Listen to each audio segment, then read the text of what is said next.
Rebel Author Podcast, where we talk about books, business, and occasionally bad words.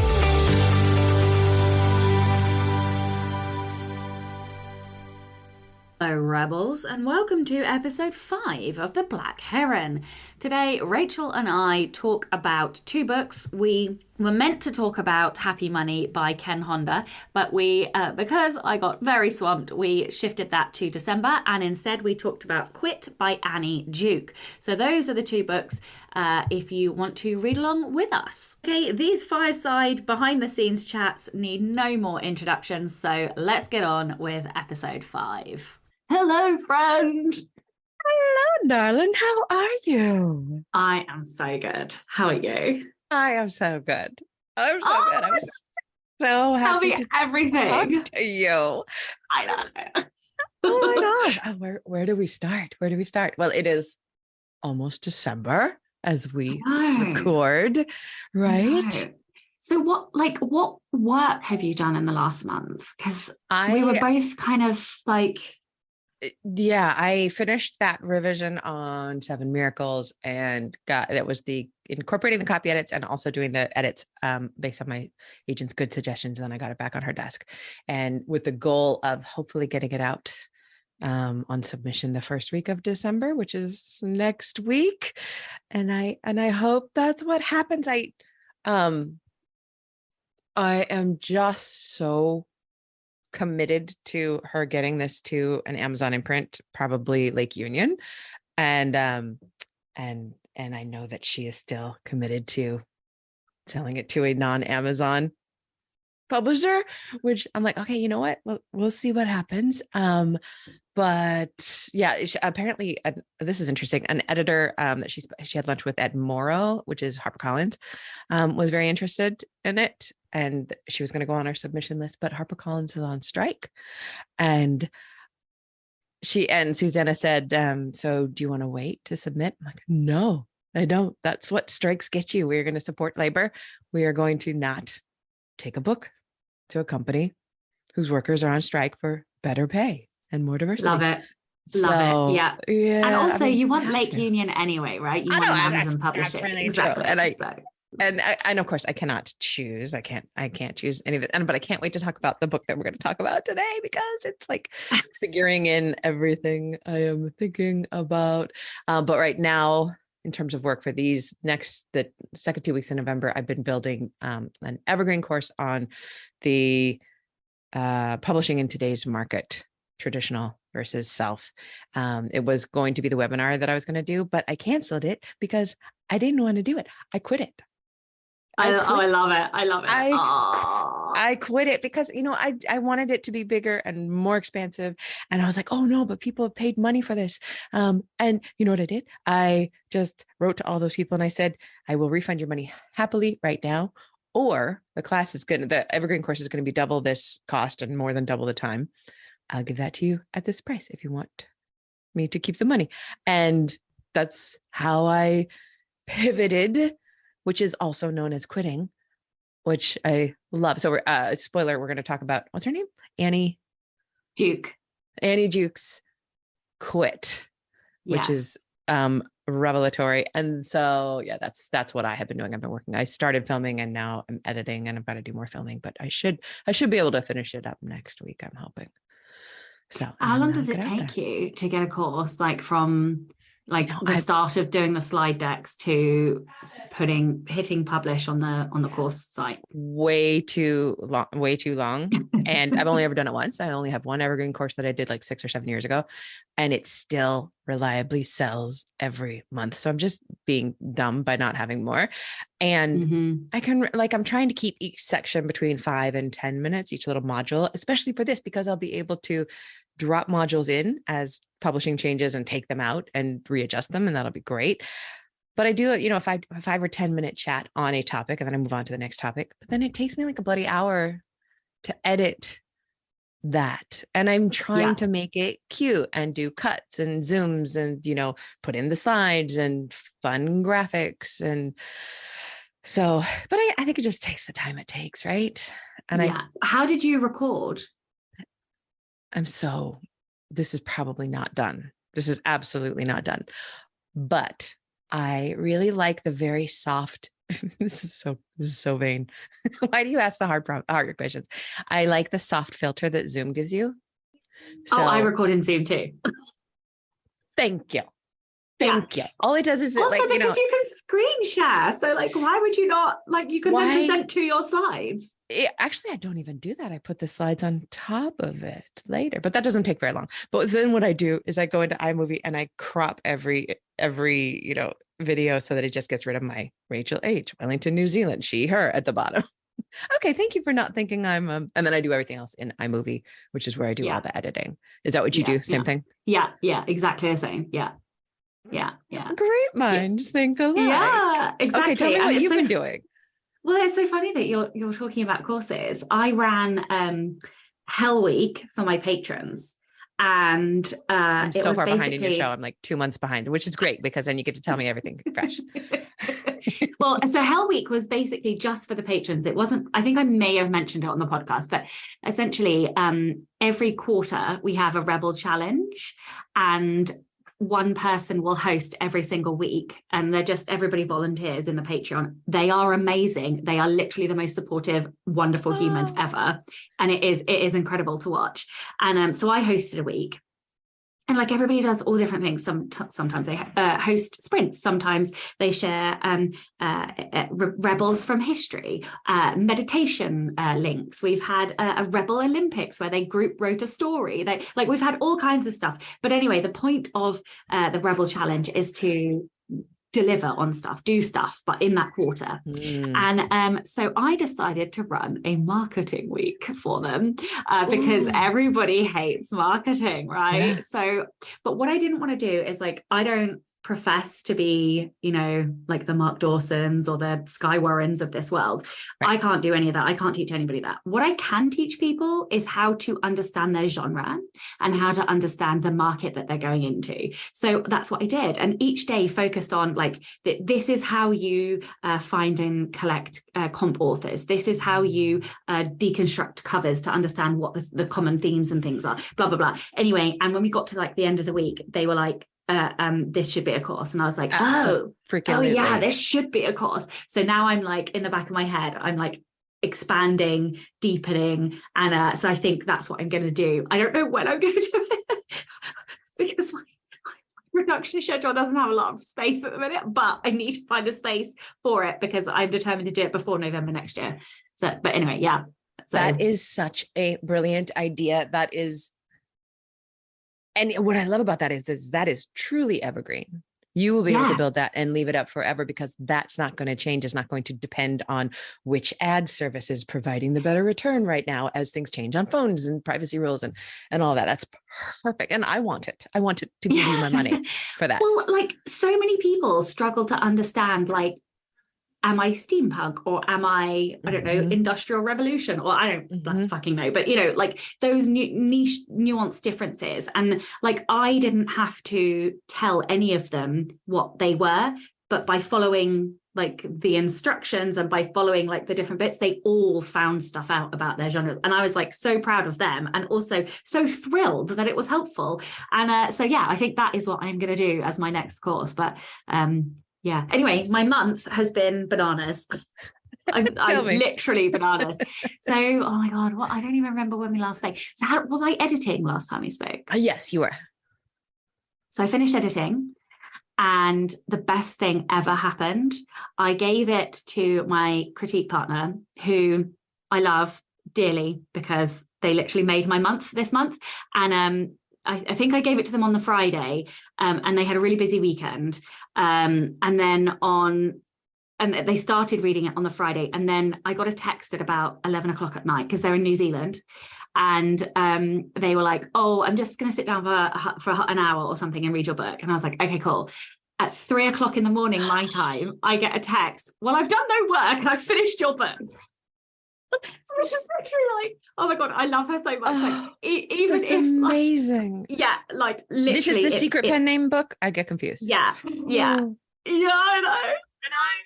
So I was literally like, oh my God, like even if nobody else in the whole world does that, like I love this person so much for doing it.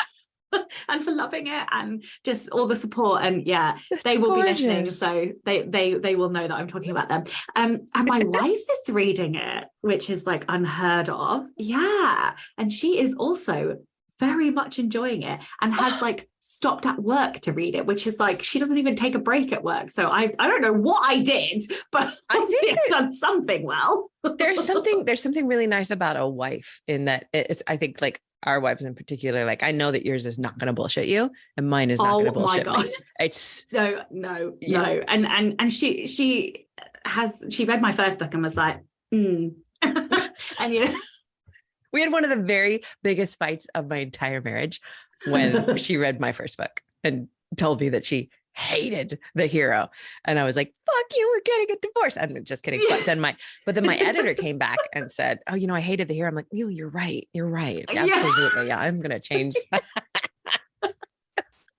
Yeah, Chloe is always super truthful when it comes to my book. So, but also that's what makes it mean even more, because absolutely. I know she isn't lying. Yes. So that's been wonderful.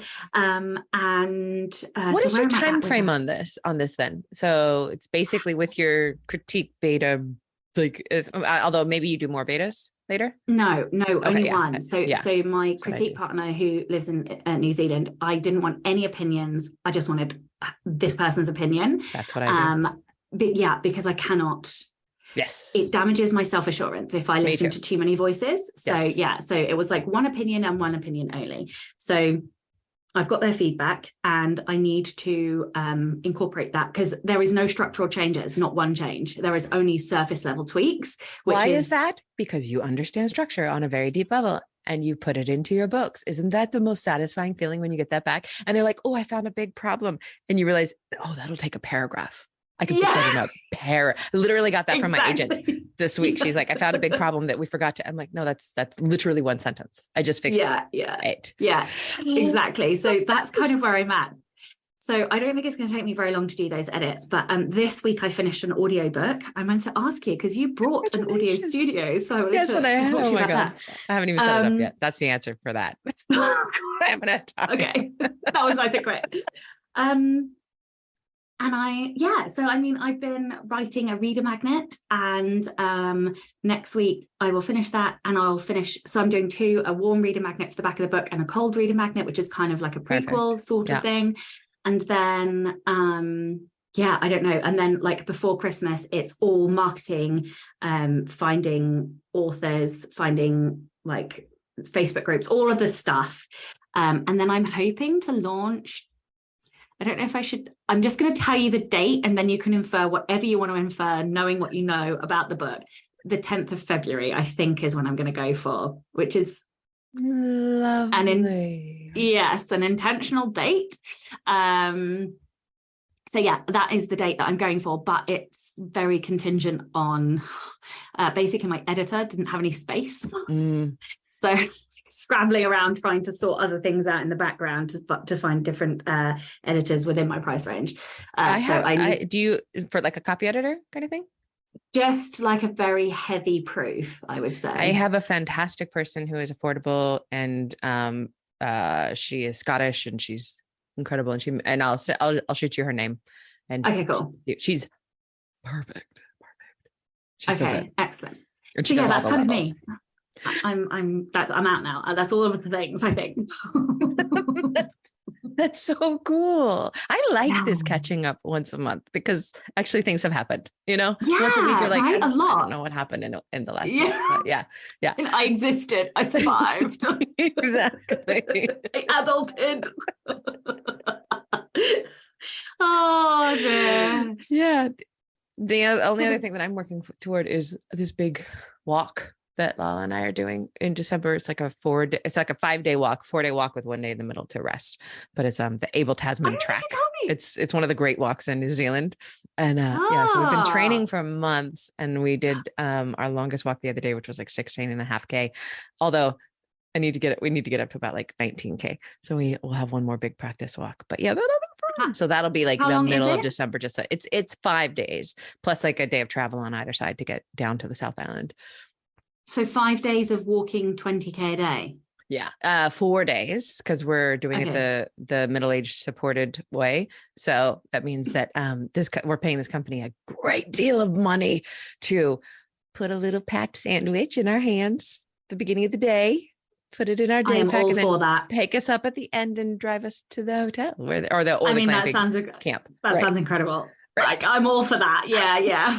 Like sleeping out on the rocks and the bushes and the shrubs. Like, I'm all for the sandwich packed. There was a more expensive version even than that too, that on the third day, instead of walking for 4 days straight, you could choose to do third day, just stay at the resort on the bay and relax. So we're doing it that way. So we're having a midday rest.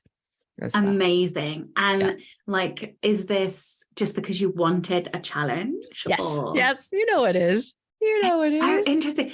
I don't understand how we are in such similar places, because like literally, so I went to a writing retreat at my dear friend's caravan.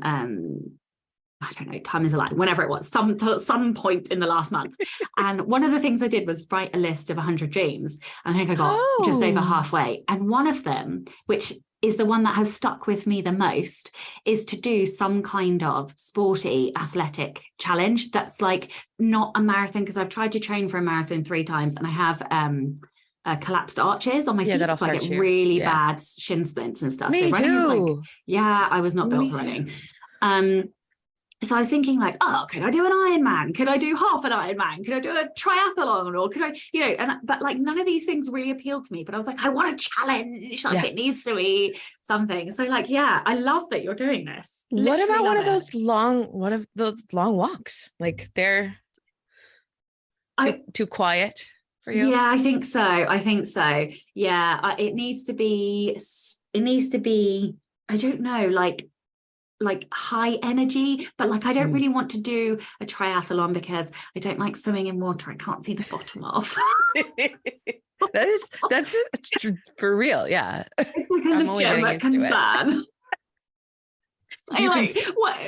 You can split triathlons, can you? Absolutely. You could do the bike section while somebody else does the swimming section. Those can be fun, but I know that as a high competition you wouldn't want to do that. Unless it was like some kind of relay that was like that was the competition that everybody was doing at split, like then it would be okay. Ooh, yeah. But like if something touched my leg in the water, I mean everybody around me would die. Like that would be it. Like it would be over for everyone. Because you would stand up in the water and just walk over their bodies on the way out. Yeah. Walk over their fucking bodies to get out of the water. Someone hit me in the back too. I felt that. Yeah. It was such a split. Oh my God. There is no part of me that would be okay. Literally. Yeah, so I think open water swimming is out. But something in the future. Anyway, this is future me problem. Oh, that's because of course I've got no time. I love the idea of the 100 dreams though. That's gorgeous. I can't take credit for it. It was Katie's idea, and basically she started it, and then the rest of us followed. And some of them are really big dreams, and some of them are really tiny dreams. So, like one of mine, there are very few things that I cannot use willpower to like not do. Wait, I think this might be the wrong way around. As in, I have quite good willpower most of the time. There's one thing that will like sting me every time, and it's a really good British scone, and like I just cannot. If I see one, that's it, it's game over. I literally have to have it. It is a compulsion. I must eat it, all of it, every single crumb. And but I don't know how to make them, and so that's one of my dreams, is to like learn how to make a scone, because like I love them. Darling, and your face is just like a beaming. It's just a glow of sunshine when you think about doing that. When I moved here, I love nothing more than we're twins, but I'd love nothing more than a New Zealand cheese scone. Just absolutely the best thing. And I went for like cafe to cafe to cafe to try all of them, along with hot cross buns. I'm also obsessed with hot crust buns at Easter, which goes for like 4 months here, which is fantastic. But the cheese, and then I learned how to make them. I know I can make that. I can just whip them up. I think mine are the best. I whip them up sometimes when Lala is playing D&D, and then I'll just sneak one into her desk. And oh my God, you are the best wife ever. The most satisfying thing to be journaling and go, oh, I want a scone. I will have one in half an hour, hot from the oven. You're going to do I need this. to do it. I literally am going to. Like, and it is going to make me so happy when I actually do it. I might make a point to learn over Christmas when I'm not like, crazy with all of the other things going on. And then I'm going to teach my son. I have a suggestion too. I would recommend that you go to like a British Reddit baking group, because Reddit will tell you the real best recipes.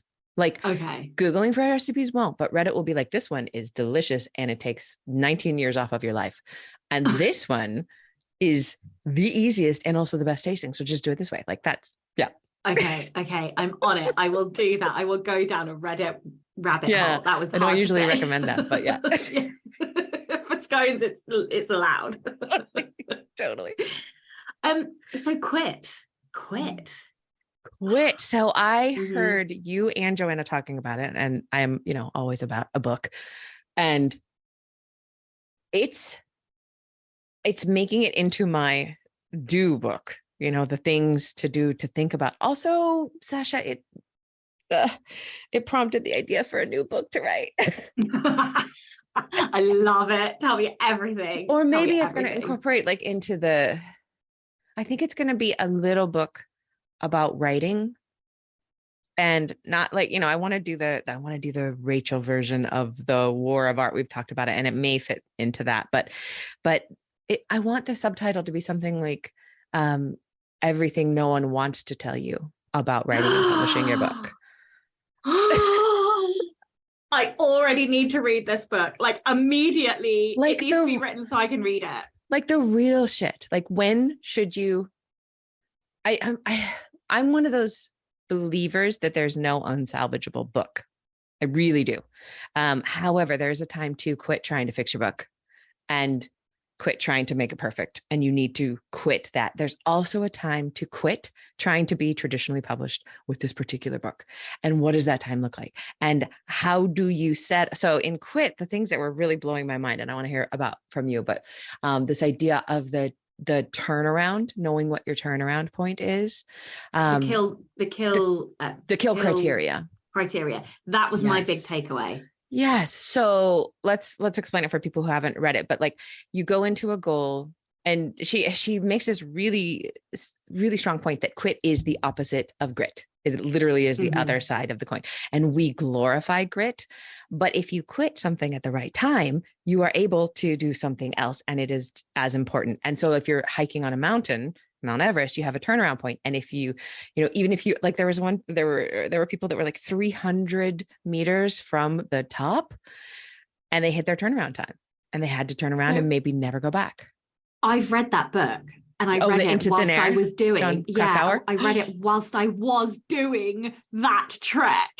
What? Literally, it was the most meta thing in the world. Yeah, I've trekked up to Mount Everest Base Camp, and then I summited a mountain called Kalapatar, like right next to it. So we didn't go where you needed oxygen, but we were literally right on the line of, like, if we'd taken one step more, we would have needed oxygen.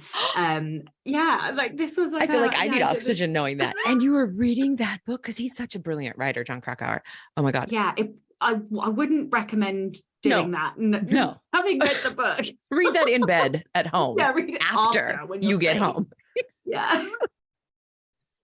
Yeah. No. So something else that really knocked me out in the book was learning about, oh God, I have it up right here. His name is Jeffrey Rubin. Jeffrey Rubin, who with Joel Brockner studied the behavior of sunk cost fallacy, this thing that, people have put in so much time and energy into doing something that they can't let it go. And it's literally impossible for them to like get out of their brains and understand that this is where you should quit. And he wanted to summit the 100 tallest peaks in America, I want to say. And he did 99 of them. And on his 100th, his friend that he was hiking with turned around and said, it's not safe. And then he didn't. And on his 100th, on the last one, he died. He fell to his death, and he had written the literal book about sunk cost fallacy. And isn't that crazy? Like there's so many things in that book that were like, you cannot even trick yourself into being rational about this. Yes. And that was the thing that I was like, oh wow, I'm going to need rational, objective people around me forever, including a coach, because I want to be the best. I want to earn the most. And like, in order to do that, I need to be able to let go and pivot and not like cry and tantrum about it. So that kill criteria is so important. We used it just the other day when we were hiking, actually, on this big, the long hike that we did. We found this place that was it had a hill, but we couldn't get lost because we're always getting lost on the New Zealand trails because fuck all trails fail is that app that I use. And we were going to do this circle twice. We're going to do a 6-kilometer circle twice. I'm sorry, 3 times. In order to get our 18K that we wanted. All trails led, it was a little bit shorter than that. But and I knew that I could hurt myself trying to do that if, So Lala and I used that word unless that she talks about. We said, we're going to hit 18K today, unless, and then I explained kill criteria. And I said, unless either of us feel like we are too tired and might get injured, then we will turn around. So here's why I think this book in particular resonated for you and I, and it's because we have competition. Yes. So like for people who don't understand competition, we are wired to go, and there's 2 options: win or death. Yeah. And that's it. Like there is no quitting. You know what? It's interesting about your higher competition than mine. You can say win or death. I hide it. I say like, oh, I really want to get to the goal. But in my soul, I'm saying win or death. Yeah. You actually say it out loud. Oh yeah, no. There is nothing else. That is my 2 options in life. But like, so because of that, I'm like, oh wait, like quit is an option. Like I didn't know that was a thing that we could do. Yeah, yes.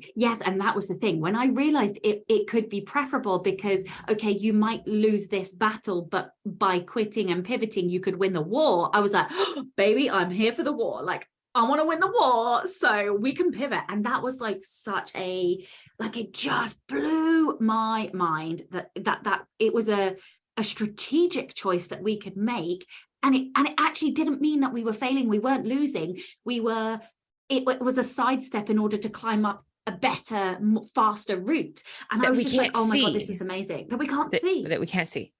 And that is why we need outside people. You what? I tested, she talked about the how people never change queue in a supermarket. Yes, that blew my mind. Can you explain that, what she said there? So basically, she was like, what happens is when we approach the checkouts in a supermarket, we pick the queue that we think is going to be the quickest. And then we stay there no matter fucking what. Literally, like our feet have been pile drive into the ground. But actually, like I can't remember the specific statistics, but if you swap as an opportunity arises, you are much more likely to get through quicker. Seriously, I've done it every single time. I have got through faster because I've like checked who was behind me. My God.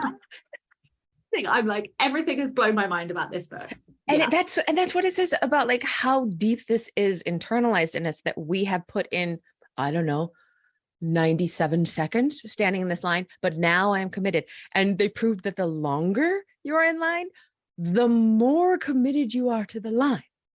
Just like the more committed you are to anything. So something that you've created, the amount of time you put into it, like all of this. So for example, like and I think that's why I clung so much to the first series that I wrote. And now I'm just like, said to me, like, what's next? Like, and I have sat down with Ellie and I have said, we need kill criteria. Because I don't care what it fucking takes. Like with the pace that I can right now, like I have the ability to pivot quickly in order to be able to make good money. I understand marketing. Like this now is just a matter of time before I beat the odds. So like I need kill criteria. So like, even though I will be desperately sad if I can't make this current genre work, too bad.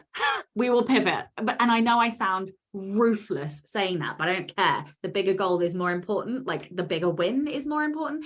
And quit, pivot, learn, iterate, fucking win. Yes, son. I need that as a sound for TikTok right there. That's what you just said. Yes, but what you're saying is exactly the IKEA effect that she was talking about. If you build a nightstand from IKEA, you are more likely to not want to get rid of it or sell it or assign it a higher value than it is worth than if you bought the same piece. And then my brain was just so my brain was exploding while I was reading Quit, for my own life and also for working with students. Like, when what could be more IKEA effect than writing a book, right? Like, we are so attached to these products that our brains have built and dreamed up, and for some people have been working on for 10 years or more. And that's when, as a writer of this book, I want to encourage people, you have to finish your book and get it out there in some way possible. Look for an agent if you want an agent. What are your kill criteria for quitting that? Then put it up on if you want to self-publish it. What is your kill criteria for marketing? I loved the ruthless Becca Syme this last month. The podcast talking on about if how you look capricious the market was, and capricious the market is, and then also just quit throwing. I mean, in simple terms, quit throwing good money after bad. If you can't make your book sell, you can't make your book sell. What are you going to do next? So here is what I'm trying to do with that kind of ethos and mindset. Tell me. I am allowing myself to be extremely precious over the draft. And I love this. Love this. Nobody is allowed to tell me shit whilst I'm drafting. I'm not going to be telling anybody shit whilst I'm drafting. That is the time that I can tantrum. It can be my baby. It is the greatest fucking thing I've ever done. Like, all of the rest of it, all of the shit that I need to tell myself that I need, that I want to feel, I will let myself feel it. And then the minute it's done, that's it. And I will completely let go. And at that point, then it's just an asset, and it needs to be iterated to its peak performance. And the thing that I get to be precious about is the next draft. But that's it. And because otherwise, if I take that ability to be precious away over everything, then I don't connect enough with it. And like, we are the sensitive, creative souls that need that moment of like being at one with our art. And then we need to be ruthless motherfuckers immediately that it's done, with a completely different mindset towards the business and the marketing. And I think that if we can do that, then that is how we create success, because we have the best of all of the worlds at the moments that we need it. It's so funny that we're doing this at the exact same time, because, the 3 months that I spent writing 7 Miracles, I was nothing but precious, and I was in love, and it was the best thing I've ever written. And I didn't, I never show my books to anybody except, my agent, or sometimes one critique partner. And it was the best. And the Quit book helped me realize that, how I've been optimizing my brain for making the most money from this book, and what could do the best thing. And I've let it go. I've decided to let Susanna, my agent, have it. And if she does with it something, that's great. But me sitting and stressing, can I make more money self-publishing? Yes, I could. If I wrote a series, do I want to write a series? All of that stuff, I'm just going to show up in the moment when I have to make a decision and make the best decision I can, and then cut it loose. One thing I want to point out that you just said is that, we allow ourselves to be as precious as we want to be, which is as precious as possible, while we're writing the drafts. But you are not talking about writing a draft that took you 3 or 4 years to puzzle out and puzzle over. We are still doing this professionally. Okay. The thing about that little book that I want to write is I want to make it really clear in this book. This is not for the writer who wants to write one great masterpiece in their life and that's their goal, or they want to write their memoir for their grandkids. That's not for this person. This is for the career writer who wants to make a career of it. And here is the hard part, that some of your books just won't sell. Hush, I've been really open with this. Hush Little Baby, best book I've ever had published, has sold, I just checked, 2,200 copies total, hardcover, paperback, and audio. That's it. And the book right before it earned out and is still making me royalties. So there's no rhyme or reason, and I can't stress over it. I just have to quit the fuss. I'm quitting the fuss. It's so hard though. And I really agree with what you said, because I think if we are career authors, we are also business owners, and that is a very different thing. It's like when, you know, what's that bloody name? Elizabeth Gilbert talks about when your creativity has to pay the bills, and the impact on that. And I have always understood what she said, but it has jarred in me, and I couldn't work out why I had a problem with it, because I was like, what is so bad with the creativity, that pressure on the creativity? And I kind of agree with her and disagree with her. And I think that now I understand what it means for me personally. And it's that separation between, okay, drafting is when I get to be precious. And then after that's done, we don't get to be that anymore. And that. Yes. I literally said to my book, oh, sorry, go ahead. Yeah. No, it's healthier, and it means that you can have the pressure on that product, because it's gone now. Yeah. And I'm going to try to have sensible pressure on the product, you know, and again, we can't see this for ourselves. We can't see when to quit, but having kill criteria in mind is a great way to go. But I love what she says about not putting pressure on the art.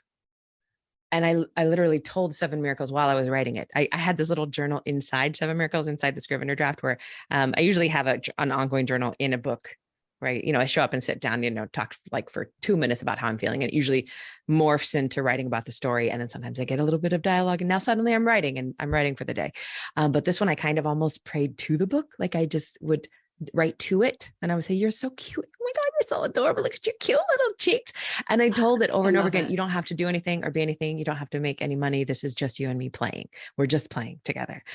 My friend talks about how we have to find our inner 2-year-old, and like that. So do you have like a word for each year? I usually do. And for 2022, I don't think I ever got around to it, but I usually do. Okay. So and it's so in keeping with this book, but my word for 2022 was no. It was the year of no. And I was going to get better at saying no, so that I could say yes to the stuff that I wanted to say yes to. And what I have decided is that for 2023, my word is going to be joy. It is going to be my year of joy. And like, I will not do a goddamn fucking thing unless it is going to bring me joy, which means all of the books I write have to bring me joy. And like, I don't know why I haven't been doing that. Like, I don't know why it's taken me so long to like get to that realization. But I feel like I write faster and I write better if I'm full of joy. Absolutely. Absolutely. As soon as the dread sets in, and that's honestly why I don't want to write a second.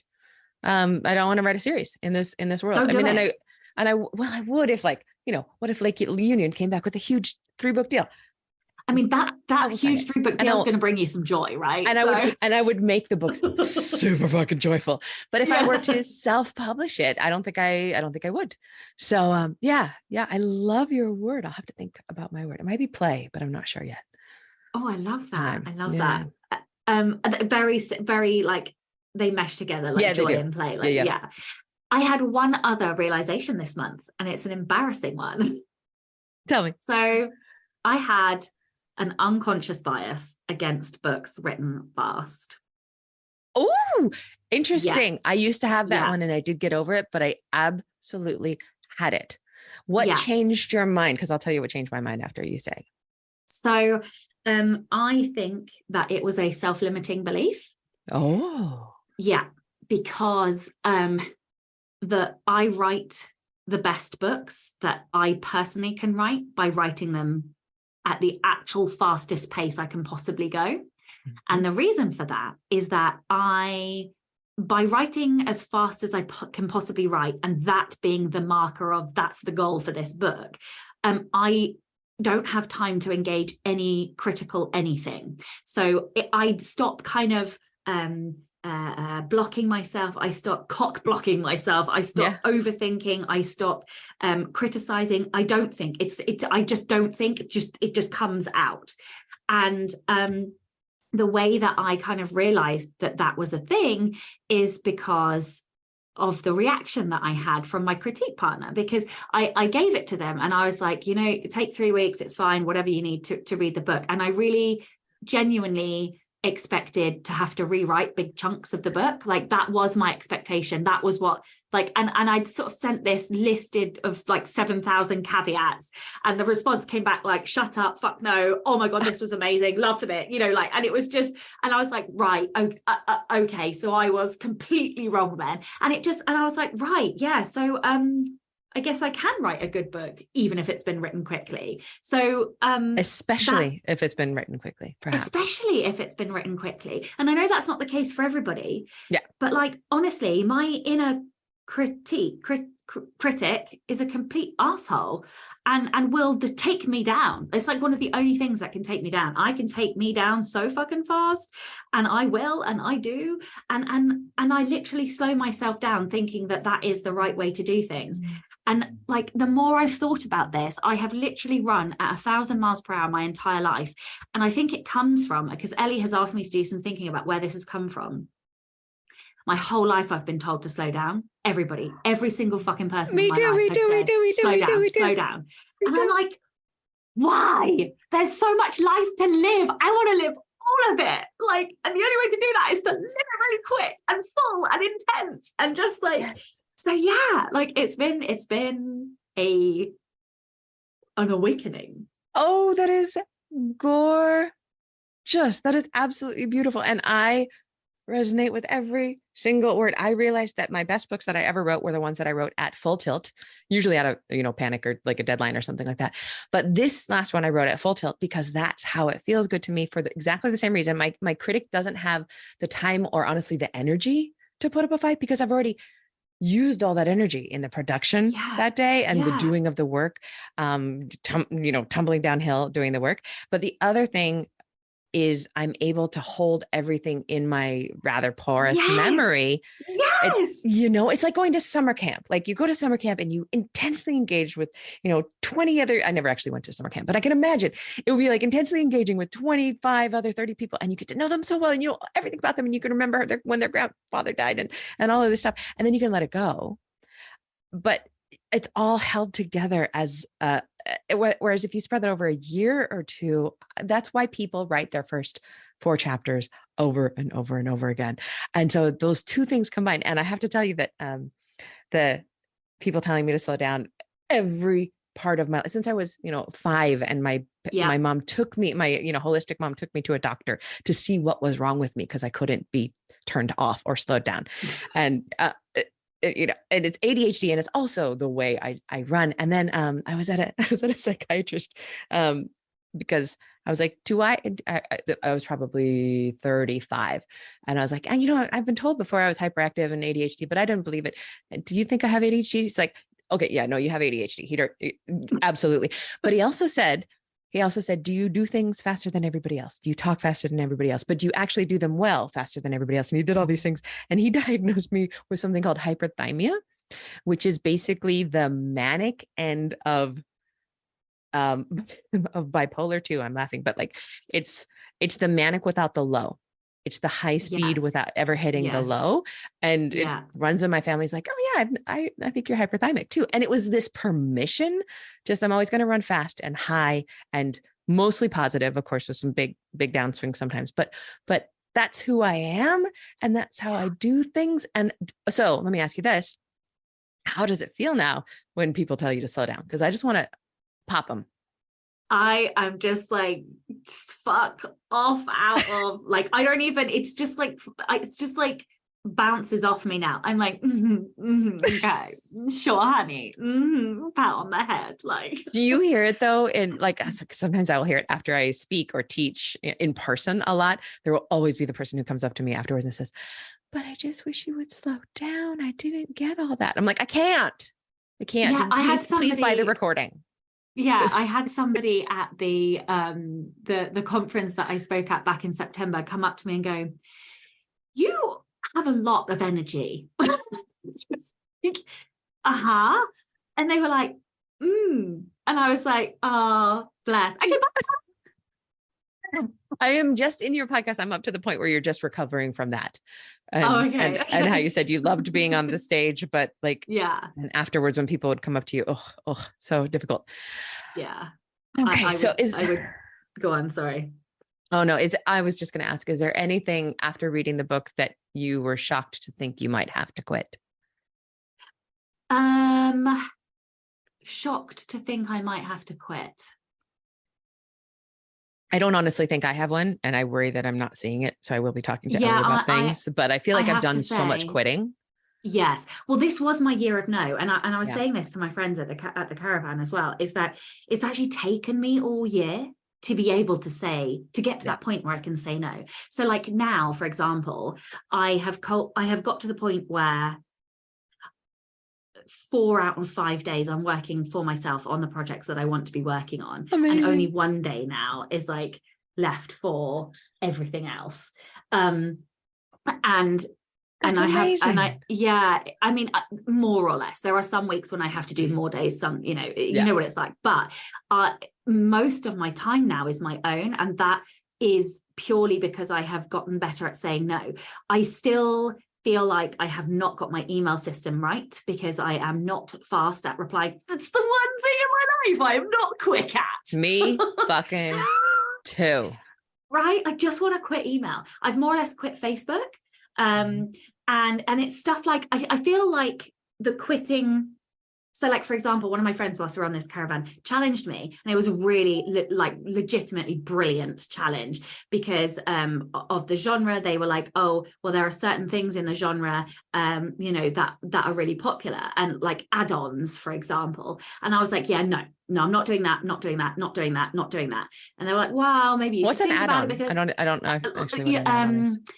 like things add on would be like merch, or like just additional Oh, things. right. No. And I was just like, yeah, I'm not interested in doing any of those things. And it's not that I won't do it in the future, or it's not that I shouldn't. Maybe I should be doing it, but I don't want to do it. It doesn't bring me joy.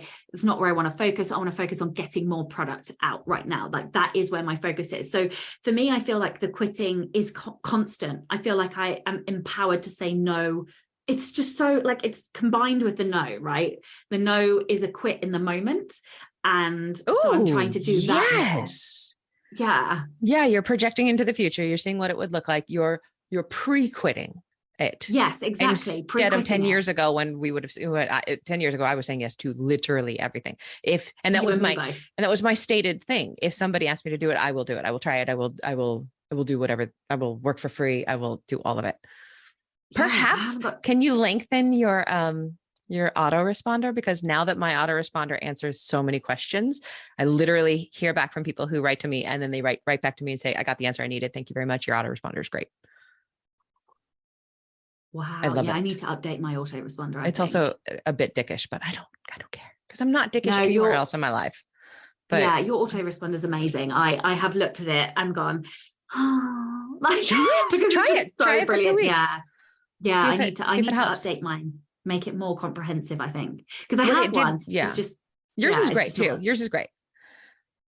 Yeah. I think I could be better with it though. I can answer more questions, and like, because the big one is like podcast pitches. I am really slow. I'm like 4 months behind getting back to pitch requests, and I get chased constantly. So I think I need to like add more things like that in that just explain.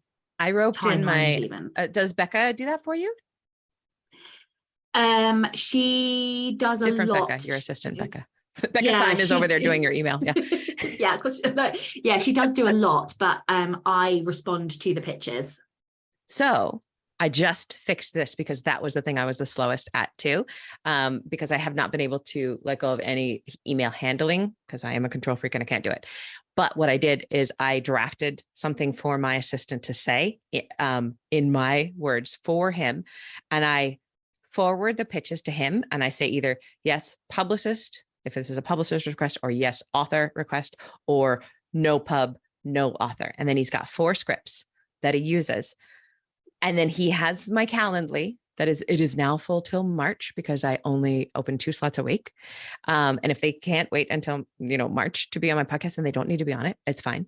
And he handles all of it. And now these things are showing up on my Calendly, and my assistant sends the bio and the headshot, and I show up on the day.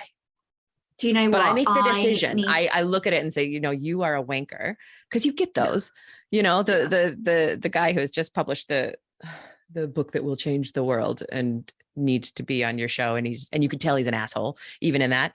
That's a no author. And Ed has the words to say no to that person. And I don't have to do it. Okay, I'm going to be doing this. I think the thing that I am rubbish at is making the decision in the moment, because I like block all my decisions and then make loads of decisions all at once. I do that all at once. I let them wait in my box for a week. I collect them all and then I send them all in a batch. And the other thing that I took from that is I am really, so the one thing that I need to quit is working evenings. Yes. You do. I do need to quit working evenings to a certain extent, because of course, because of time zones, I do have to do the podcast like now. in the evening. Yeah, exactly. Yeah, sorry about that. But no, it's so fine. But also this is fun.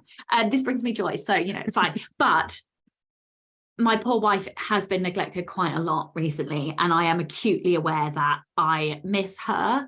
Mm-hmm. And if I'm at the point where I miss my wife, I need to fucking do something about it. So I think what I'm going to do is restrict my calendar even further to just one day of the week, because at the moment I have 2, sometimes 3 days that I will allow podcasts to one. Into. I have it Thursdays, and I have 2 slots. And if they don't fit, it's just not a fit for me, and they're going to get on other podcasts. Just restrict it. I think I'm going to do that. Because Thursday is my meetings day as well. So I would love it to be on, like, because I do meetings in the day on Thursdays as well. I'm going to do it. Oh my God, fuck me. I already feel so much better. Oh, I love this. It's the best feeling. And they can wait for a week for a response from your assistant or more, because they've got your autoresponder. They know you have it. Yeah. Oh, I love this. It's going to be the best. I about a year or 2 ago. No, I guess when we moved here, I started to try to, because New Zealand is so about work-life balance.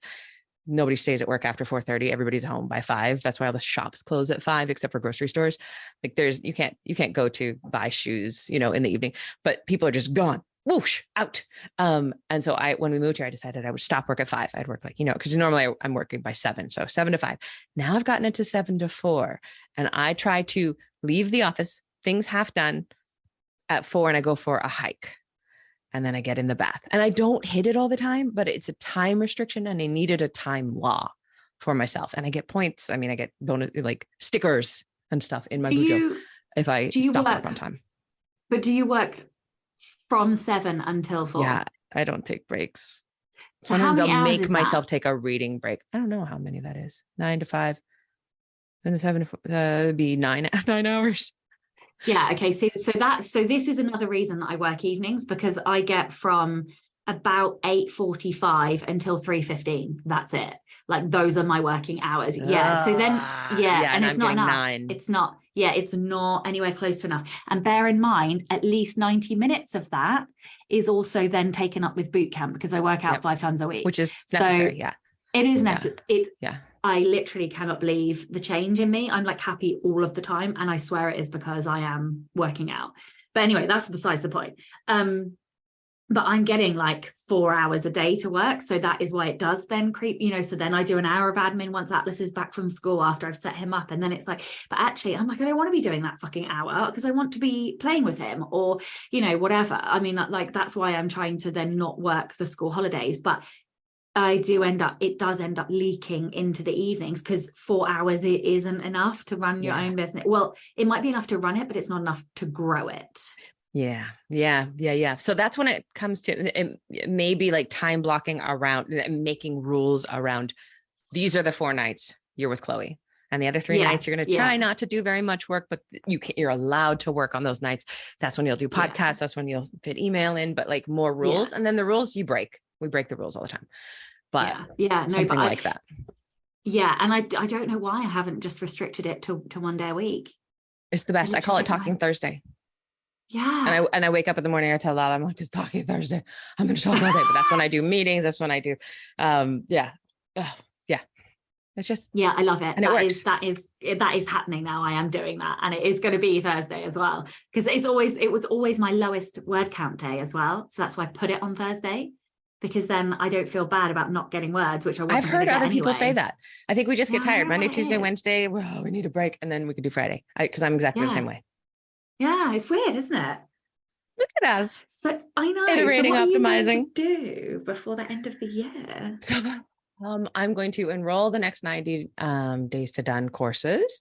I'm going to get this evergreen up. I'm going to do the walk, and hopefully I will edit the first 3 chapters of the memoir for my agent to send out on submission on proposal. But I'm also quit is in my head. It's really interesting that I'm trying to do this balancing act. Like, I've been so focused on making these books hit and letting go of that and just saying, oh, it's a product now. Maybe they'll do really well and maybe they won't. And I'm going to do my best with it. But quitting the stress about optimizing every part of their existence and moving into the world. If I end up self-publishing both of them and doing the best I can, that's great. But letting go of that is good. So yes, editing the memoir, enrolling, and evergreen course, and the hike. I guess that's a lot. That is quite a lot. Plus plus 2 Patreon essays. So what about you? So I will have finished outlining book 2, written a sub 20k novella, a reader magnet that will probably be about 5k. And then I will have done like setting up the website, setting up the mailing list, doing the autoresponders, all the research for the Facebook groups, like research on ads, research, not like just different types of, all of the things. I will have done all of the things by the end of the year. Hopefully I'll have launched an audiobook as well. That is a lot too. It is a lot, especially because like I finish on like the 20th of December. It's fine. It's absolutely fine. You can do it. Yes. So you know how I was like, oh, go on. I was just gonna say, you know how I was like, I'm not gonna work any evenings. Might work some evenings. But prioritizing, making sure that Chloe knows that she is a priority and you're trying to work her in. And these are some inviolate days that like we have this plan and I'm going to do it no matter what. That'll make her and you feel so much better too. Yes. What was I gonna ask you? Oh, the Facebook groups. What are you doing research on Facebook groups? Because I don't even. So, like reader groups where you are allowed to post like your book, or you're allowed to ask for advanced readers or, stuff like that. Because I'm starting from 0. So I have no advanced readers to read. Hey, that's something for your assistant to research. No, I don't know if they will. I have asked before, and that's not like one of the things that they like doing. So, and also like, I think for me, because it's a specific niche, I just want to know that I want to know that I have done it and that I've done the due diligence, because that's like a marketing thing for me that I really, I enjoy it as well. Like making sure I'm finding the right thing to hit the market. That's your thing. Yeah. The things that I don't like are like scheduling or like creating images or all the rest of it like that. I don't want to do any of that. I'll chuck all of that away. So when we meet next time, it's going to be the end of the year. How do you feel about goals? Like do you set goals for the year or like do you? I do. I love goal setting. Follow through. I have learned from Clifton Strengths. Is I'm really easy with missing goals and moving goals and changing goals and hopefully quitting goals if I need to, but I love setting them. I get so much energy out of planning. I've done Sarah Cannon's HB90. Oh, Sarah listens to the show. Hi, Sarah. Did you know that? She had mentioned, I wasn't sure if she listened. Yes. Basically, yes is the answer. Yes, Sarah, we love you. Now know. Yeah, we love do. You. Oh my God, I loved her so much. I have changed my whole office because of her. She's amazing. we all have. Oh, see, and I can see your Kanban behind you. I have done that Kanban so many times. I will never ever move a Post-it to save my life. I will make all the Post-its. I will look at them. I will lick them, but I will not move a Post-it. So I just gave up. Look at my glorious done. Oh, hang on. Look at how many fucking Post-its I have smashed off that board. Oh, God. Okay, but I forgot to tell you this. I know this is a long episode, but I switched. I did the brain book, building a second brain, and I switched to using Notion for everything. And I'm basically doing Kanbans in Notion and to-do lists and little journals, and it's been so I'm doing that digitally and on my phone, and it's really making me happy. It's making me so happy. Okay, so I can't do that digitally. For some reason, to-do lists have to be written in my physical hand. However, I have made a switch. Well, I am in the process of making a switch. So I ordered the new Kindle Scribe. I don't know if you I asked for it for Christmas. I want it so bad. Oh my God, because like the thing that I do is that I write in books, right? I literally, I deface every single book that I read. Absolutely. But digital books are like half the price. And so like in order, I still mark in, because I use Kindle and I still leave notes, but the stupid little typewriter on the Kindle. Oh my God. And I just don't even bother to autocorrect. And then later I'll be like, hey, to put the question mark. I'm like, what did I mean? I know it was genius, but I don't know what I said. So to write it up. So excited. I literally am so fucking excited to get this Kindle. So so what I've been doing is reading more on my Kindle to try and get me back into reading on the Kindle. But like I just have like a really old Paperwhite. But yeah, I'm super excited because I'm like, this is gonna literally save me like 50% of my spend. And that will not be in the hundreds. Let me put it that way. This is another thing we're doing right now is we're trying to maybe apply for a mortgage. We are applying for a mortgage. We may not get it because I have all offshore earnings because it's all in the States and Lala's not working right now. So it might not happen. But they came back to me and they're like, so you have this write-off for books. Is that actually she very carefully said, are you fucking kidding me? Are you lying? Are you just trying to get around things? I'm like, no, that is actually, I'm so embarrassed. That's like my probably highest spend on a material object. I don't buy clothes or cars or anything like that. Shoes. Mine was all books. Not in the hundreds, and it didn't start with a 1 last year. Let me put it that way. Exactly. Exactly. And here in New Zealand, like a paperback is $35. So I only probably buy 4 books a month paper, and the rest is digital because I can't. I can't. Yeah. So yeah, I'm super excited for the new Kindle Scribe. Like I am so all in with that now. And like I swore I would never go digital, but like I just also like I want to travel more, and that is like a substantial amount of money I can save. Yes. And I actually have been saving it, and I have a substantial amount of money in my bank.